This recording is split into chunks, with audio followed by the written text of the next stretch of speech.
이것은 최소한의 보상입니다. 그러나 그 안에서도 차등은 있습니다. 수고하며 일한 사람과 그렇지 않은 사람에게 주어지는 보상은 분명히 다릅니다. 회사로 비유하자면 기본급은 줍니다.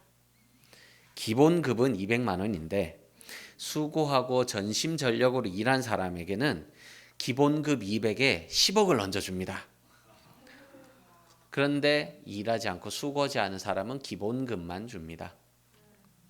더 큰 보상에 관심이 없거나 보상이 있다고 믿지 않아서 수고하지 않는 사람들에게는 기본급만 받게 되는 겁니다. 어떻게 수고했는지 그것을 어떻게 계산하는지는 하나님만 아시겠죠. 그래도 제가 믿기로 하나님께서는 최소한 마이너스는 안 하실 것 같습니다. 그리고 플러스만 하실 것이라고 봅니다. 왜냐하면 우리가 잘못하는 것들에 대한 이야기를 드리겠습니다. 자, 바울을 한번 예로 들어보겠습니다. 바울은 아주 대표적인 인물로 저희가 말씀드릴 수 있을 것 같아서 바울을 예를 들어보겠습니다. 바울은 하나님을 박해하고 그리고 하나님을 섬기는 그 초기 그 그리스도인들을 옥에 넘기고 죽이고 핍박하였습니다. 이것은 정말 실로 따질 수 없는 마이너스입니다. 하나님의 백성들을 옥에 가두고 죽이고 핍박했으니까요. 엄청난 마이너스입니다. 그러면 하나님의 일을 방해한 이런 것들을 행한 사람은 뭐를 해야 이것을 메꾸고 플러스로 돌아설 수 있겠습니까? 하나님을 대적하는 일을 했는데 무엇으로 이 구덩이를 다 메울 수 있겠습니까? 만일 그렇다면 바울이 하나님의 나라 가서 무슨 상급을 받을 수 있을까요? 받기를 기대할 수나 있을까요? 그런데 바울은 말하기를 내가 죄인 중에서도 괴수이지만 하늘에 나의 상급이 있고 그것을 기대한다고 말하였습니다. 디모데전서 1장 12절에서 17절 말씀 한번 보시겠습니다. 제가 읽어드리겠습니다. 나를 능하게 하신 그리스도 예수 우리 주께 내가 감사함은 나를 충성되이 여겨 내게 직분을 맡기심이니 내가 전에는 비방자요 박해자요 폭행자였으나 도리어 긍휼을 입은 것은 내가 믿지 아니할 때에 알지 못하고 행하였음이라. 우리 주의 은혜가 그리스도 예수 안에 있는 믿음과 사랑과 함께 넘치도록 풍성하였도다. 믿보다 모든 사람이 받을 만한 이 말이여 그리스도 예수께서 죄인을 구원하시려고 세상에 임하셨다 하였도다. 죄인 중에 내가 괴순이라. 그러나 내가 긍휼을 입은 까닭은 예수 그리스도께서 내게 먼저 일체 오래 참으심을 보이사 후에 주를 믿어 영생 얻는 자들에게 본이 되게 하려 하심이라. 영원하신 왕 곧 썩지 아니하고 보이지 아니하고 홀로 하나이신 하나님께 존귀와 영광이 영원 무궁하도록 있을지어다. 아멘. 자기가 이제 괴수이지만 자기를 본으로 삼아서 또 그리스도 믿는 자들에게 나를 따라오라고 할 정도로 이렇게 자기를 세우셨다라는 이야기를 했죠. 그리고 이제 그 뒤에 디모데후서 4장 7절에서 8절에 이제 바울이 자신의 죽음을 예상을 하고 디모데에게 쓴 편지입니다. 그 내용 후반부에 이렇게 말을 합니다. 나는 선한 싸움을 싸우고 나의 달려갈 길을 마치고 믿음을 지켰으니 이제 후로는 나를 위하여 의의 면류관이 예비되었으므로 예비될 것이다. 예비됐다고 예상된다라는 것이 아니라 예비되었다. 확신을 하는 거죠. 나에게 의의 면류관이 예비되었다. 주 곧 의로우신 재판장이 그날에 내게 주실 것이며 내게만 아니라 주의 나타나심을 사모하는 모든 자에게도니라 라고 말을 하였습니다. 이제 이 말들을 미루어 보아 하나님께서 바울이 정말 알지 못할 때에 핍박하고 그리스도인들에게 해를 가하는 그런 정말 하나님을 대적하는 일들을 하였지만 그가 회심한 이후에 하나님께로 돌아와서 그리스도 안에서 이제 신실하게 맡겨진 일을 자기를 향한 일들을 하셨을 때 하나님께서 그 지난 날은 이제 묻어 주시고 바울이 한 일에 대해서 크게 상급을 예비하셨다라고 말을 하는 것입니다. 자, 바울이 있으면 우린 또 베드로도 생각해 볼 수 있습니다. 자, 베드로는 어떻습니까? 베드로는 이제 예수님을 절대 부인하지 않는다고 했죠. 그 12사도 중에 11명 다 부인해도 나는 부인하지 않을 것이다 라면서 얘기했던 그 베드로입니다. 그런데 예수님께서 잡히시게 된 그 순간 베드로는 도망가 버렸죠. 또 완전히 멀리 도망가진 못하고 뒤에서 멀찍이서 조금씩 이제 따라는 갔습니다. 여튼 도망가 버렸고 또 예수님을 저주하면서 부인하기까지도 했죠. 여기서 저주했다라는 말은 아마 엄청나게 이제 그 자신이 예수님을 모르는 것처럼 말하기 위해서 예수님을 향해서 욕을 하면서 이제 그 못할 말을 입에 담았다라는 그런 이제 것이라고 생각할 수 있습니다. 자, 이런 베드로에게 무슨 또 하늘의 상이 있겠습니까? 그렇지만 베드로 역시 큰 상을 기대하였을 것입니다. 자, 베드로가 어떻게 했는지를 한번 읽어보시겠습니다. 마태복음 26장 69절부터 75절입니다. 제가 읽어드리겠습니다. 베드로가 바깥뜰에 앉았더니 한 여종이 나와 이르되 너도 갈릴리 사람 예수와 함께 있었도다 하거늘 베드로가 모든 사람 앞에서 부인하여 이르되 나는 내가 무슨 말을 하는지 알지 못하겠노라 하며 앞문까지 나아가니 거기서는 이제 뭔가 좀 자신을 향한 위협감이 느껴지니까 장소를 옮기는 거죠. 다른 그 장소로 옮겼습니다. 앞문까지 나아가니 다른 여종이 그를 보고 거기 있는 사람들에게 말하되 이 사람은 나사렛 예수와 함께 있었도다 하며 베드로가 맹세하고 또 부인하여 이르되 나는 그 사람을 알지 못하노라 하더라.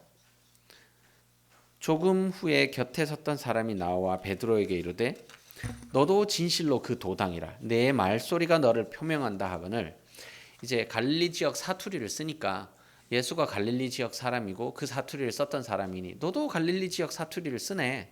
그러면 너도 그쪽 급하지? 라고 이제 묻는 거죠.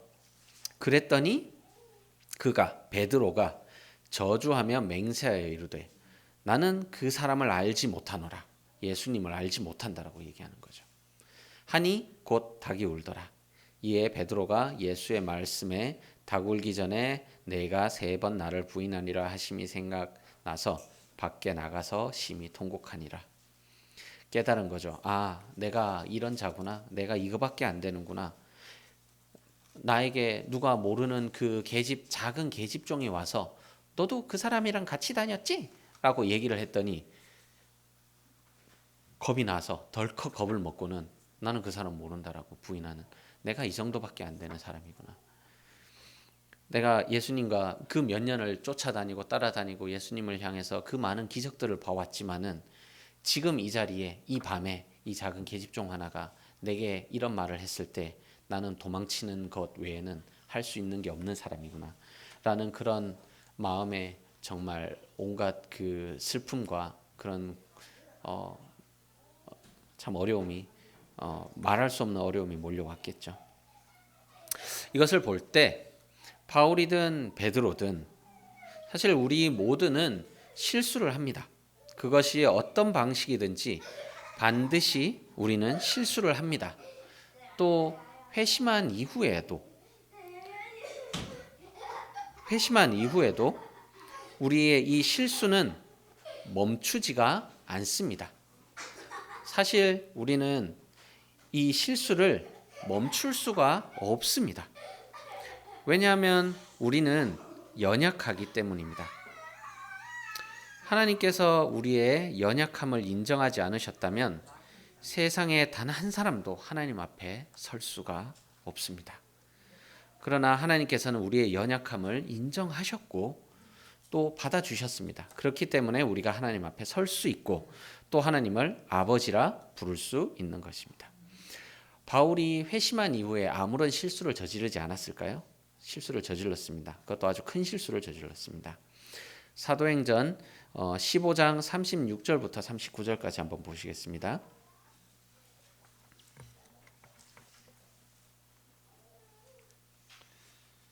사도행전 15장 36절부터 39절.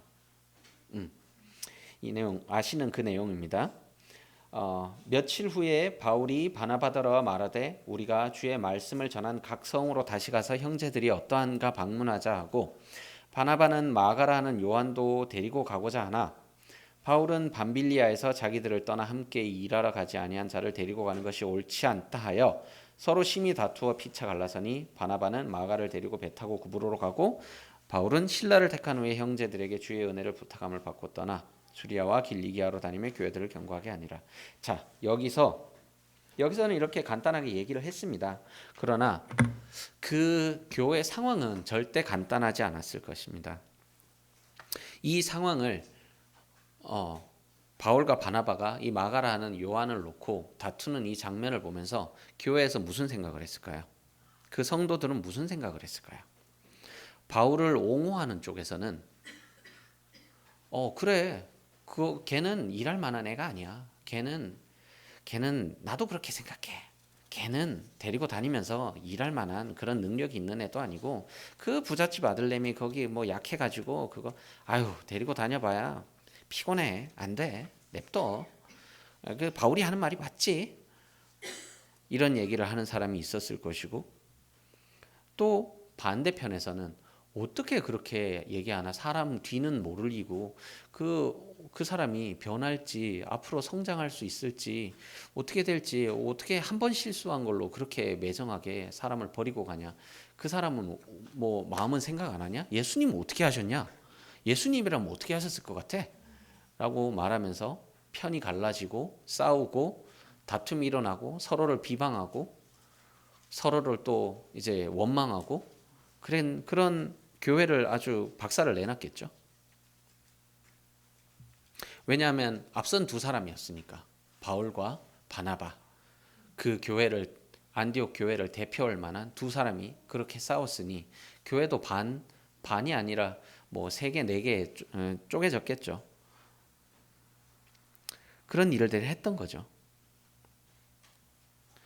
바울을 보면서 똑똑한 머리와 지식으로 사람을 판단하는 자라고 비난을 했을 것이고 또 바나바는 뭐 어떻게 사람을 그렇게 뭐 사랑으로만 언제까지 감쌀 거냐면서 될 사람은 되고 안 될 사람은 안 돼야지 뭐 이런 얘기도 하면서 온갖 얘기들이 다 나왔겠죠.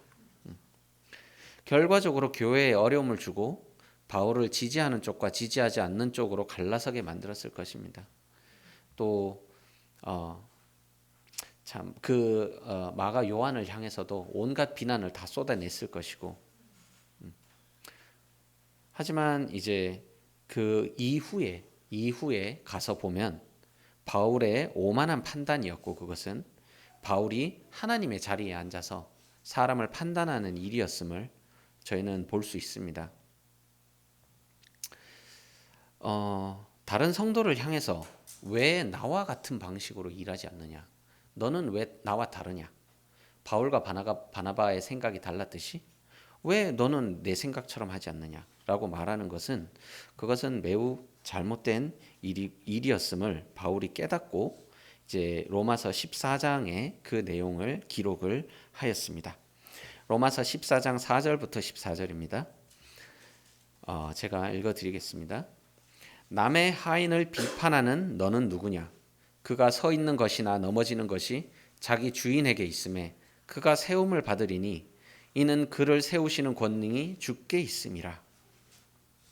어떤 사람은 이날을 전날보다 낮게 여기고 어떤 사람은 모든 날을 같게 여기나니 각각 자기 마음으로 확정할지니라. 나를 중히 여기는 자도 주를 위하여 중히 여기고 먹는 자도 주를 위하여 먹으니 이는 하나님께 감사하며 먹지 않는 자도 주를 위하여 먹지 아니하며 하나님께 감사하느니라. 우리 중에 누구든지 자기를 위하여 사는 자가 없고 자기를 위하여 죽는 자도 없도다. 우리가 살아도 주를 위하여 살고 죽어도 주를 위하여 죽나니 그러므로 사나 죽으나 우리가 주의 것이로다. 이를 위하여 그리스도께서 죽었다가 다시 살아나셨으니 곧 죽은 자와 산 자의 주가 되려 하심이라. 자, 그리고 이제 그 로마 교회에 있는 사람을 향해서 얘기하는 거죠. 네가 어찌하여 네 형제를 비판하느냐? 어찌하여 네 형제를 업신 여기느냐? 우리가 다 하나님의 심판대 앞에 서리라. 기록되었으되 주께서 이르시되 내가 살았노니 모든 무릎이 내게 꿇을 것이요 모든 혀가 하나님께 자백하리라 하였느니라. 이러므로 우리 각 사람이 자기 일을 하나님께 직고하리라. 그런즉 우리가 다시는 서로 비판하지 말고 도리어 부딪힐 것이나 거칠 것을 형제 앞에 두지 않도록 주의하라. 내가 주 예수 안에서 알고 확신하노니 무엇이든지 스스로 속된 것이 없으되 다만 속되게 여기는 그 사람에게는 속되니라. 바울이 깨달았을 것입니다. 아, 그렇구나. 저 사람도 주를 위해서 살고 있고 나도 주를 위해서 살고 있고 이것에 대해서 판단할 자는 내가 아니고 하나님이시고 이 모든 일이 다 끝난 뒤에 하나님 앞에 예수님 앞에 우리 모두 무릎을 꿇고 내가 한 일이 무슨 마음으로 했는 건지 하나님 앞에 그날에 다 직고할 것이니 그날의 판단은 그 사람에 대한 판단은 하나님께서 하실 것이다 라는 것이죠. 그리고 베드로 역시 똑같이 실수를 저지릅니다. 베드로도 닭이 울기 전에 그 전에 저질렀던 실수가 아닙니다. 그 예수님께서 베드로를 향해서 네가 나를 사랑하느냐 3번 물으시고 내 양을 먹이라라고 3번 말씀하시고 그 이후에 시간이 많이 지나서 이제 베드로가 정말 교회에 기둥 같은 자가 되고 나서도 이런 일을 행합니다. 갈라디아서 2장 11절부터 14절입니다.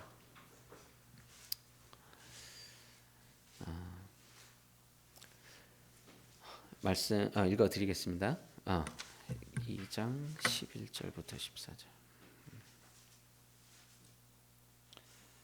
갈라디아서 2장. 네, 읽어드리겠습니다. 게바가 안디옥에 이르렀을 때에 책망받을 일이 있기로 내가 그를 대면하여 책망하였노라. 야고보에게서 온 어떤 이들이 이르기 전에 게바가 이방인과 함께 먹다가 그들이 오매 그가 할례자들을 두려워하여 떠나 물러가매 남은 유대인들도 그와 같이 외식함으로 바나바도 그들의 외식에 유혹되었느니라. 그러므로 나는 그들이 복음의 진리를 따라 바르게 행하지 아니함을 보고 모든 자 앞에서 게바에게 이르되 내가 유대인으로서 이방인을 따르고 유대인답게 살지 아니하면서 어찌하여 억지로 이방인을 유대인답게 살려 하느냐 하였노라. 우리는 본래 유대인이요 이방 죄인이 아닙니다. 자, 이 말씀은 어렵지 않습니다. 베드로는 유대인이죠. 베드로는 유대인인데 유대인이 아닌 자들과 이제 식사를 하는 이야기입니다. 베드로가 유대인이 아닌 이방 도시에 있는 교회에 가서 왜냐하면 이방 도시에서도 이제 그 구원의 복음의 그 말씀이 전파되고 그 성령을 받는 일이 일어나니 그곳에도 간 거죠. 베드로가 격려하러 갔겠죠. 같이 가서 식사를 하던 도중에 12사도 중 한 사람인 야고보에게서 왔다는 거. 야고보가 보낸 사람들은 유대인이겠죠. 유대인, 할례 받은 유대인이 그곳에 도착하니까 베드로가 갑자기 도망가 버립니다. 무슨 저승사자가 온 것도 아닌데 보고 그냥 갑자기 도망을 가버립니다. 이거는 저희가 간략하게 그 생각을 해보실 수 있는데 유대인들은 유대인들의 법이 있죠. 유대인들의 법이 있는데 이방인들과 함께 식사하는 것 그리고 어떤 부정한 것이라는 것에 대해서는 사람이 될 수도 있고 음식이 될 수도 있고 그릇이 될 수도 있고 어떤 부정한 방법으로 요리하게 하는 것일 수도 있고 이 여러 가지 어려운 것들이 있습니다. 그 규칙들이 있습니다. 규칙을 지키지 않으면 부정한 것이 되고 그 부정한 음식을 먹는 것은 안 됩니다. 그런데 베드로는 아마 그런 것들에 대해서 자신이 판단받는 것이 두려웠든지 아니면 그것이 베드로 속에서 아직 확고하게 결단 내리지 못한 혹은 확고하게 분별하지 못한 어떤 내용들이 베드로 마음속에 남아 있어서 어, 이것을 내가 내 옆에 내가 데리고 온 이 사람들과 함께 하는 것은 괜찮기는 한데 이것을 내용을 모르는 사람들이 이것을 본다면은 어떻게 생각할까? 내가 그 사람들에게 뭐라고 얘기를 하지?